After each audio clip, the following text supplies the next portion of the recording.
آپ تک پہنچنے اور آپ سے بات کرنے میں دیر لگی۔ ایک دوسرا مسئلہ اس وقت یہ ہے کہ نماز جنازہ اور تجہیز و تکفین کا مرحلہ درپیش ہے، لیکن یہ بھی ایک افسوسناک سی صورتحال ہے کہ ان کے جلیل القدر صاحبزادے مولانا محمد زبیر صاحب، اللہ تعالیٰ ان کے عمر میں، علم میں، عمل میں برکت عطا فرمائے، وہ اس وقت سفر پر ہیں، اور نماز جنازہ کا وقت کا تعین اس بات پر موقوف ہے کہ ان کی واپسی کے لیے جو سیٹیں بک کرائی جا رہی ہیں ان کا صحیح پتہ چل جائے۔ ان کا صحیح پتہ چلنے کے بعد ہم یہ فیصلہ کر سکیں گے کہ نماز جنازہ کس وقت کی جائے۔ ظاہر ہے کہ حضرت رحمۃ اللہ علیہ کہ وہ ولی اقرب ہیں، اور انہی سے اجازت لے کر اور انہی کے مشورے پر ہمیں عمل کرنا ہے۔ اس لیے ابھی اس کا انتظار ہے کہ ان کی کون سی پرواز سے ان کی سیٹ ہوتی ہے۔ جب وہ صورتحال واضح ہو جائے گی تو انشاءاللہ ہم اعلان کریں گے کہ نماز جنازہ کب ہوگی، اور اس سے پہلے آج رات میں ہی امید ہے کہ انشاءاللہ صورتحال واضح ہو جائے گی، تو ہم رات ہی میں بھی اعلان کرنے کی کوشش کریں گے، ورنہ زیادہ سے زیادہ صبح فجر میں اعلان ہو جائے گا۔ اس وقت تک آپ حضرات پرسکون رہیں اور اللہ تعالیٰ سے لو لگائیں، اللہ تبارک و تعالیٰ سے ان کی مغفرت کی، ان کے درجات کی بلندی کی دعائیں کریں، اور جتنا ہو سکے انہیں ایصال ثواب کرنے کی کوشش کریں۔ بس یہ چند کلمات تھے جو مجھے آپ حضرات سے اس وقت کہنے تھے۔ اللہ تبارک و تعالیٰ اپنے فضل و کرم سے ہمیں اس عظیم صدمے کو سہارنے کی توفیق عطا فرمائے، اور اللہ تعالیٰ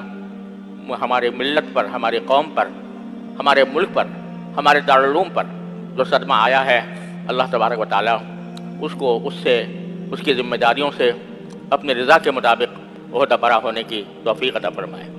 ہمارا چینل سبسکرائب کرنا اور نوٹیفیکیشن بیل آن کرنا نہ بھولیے گا تاکہ ہمارا رابطہ برقرار رہے۔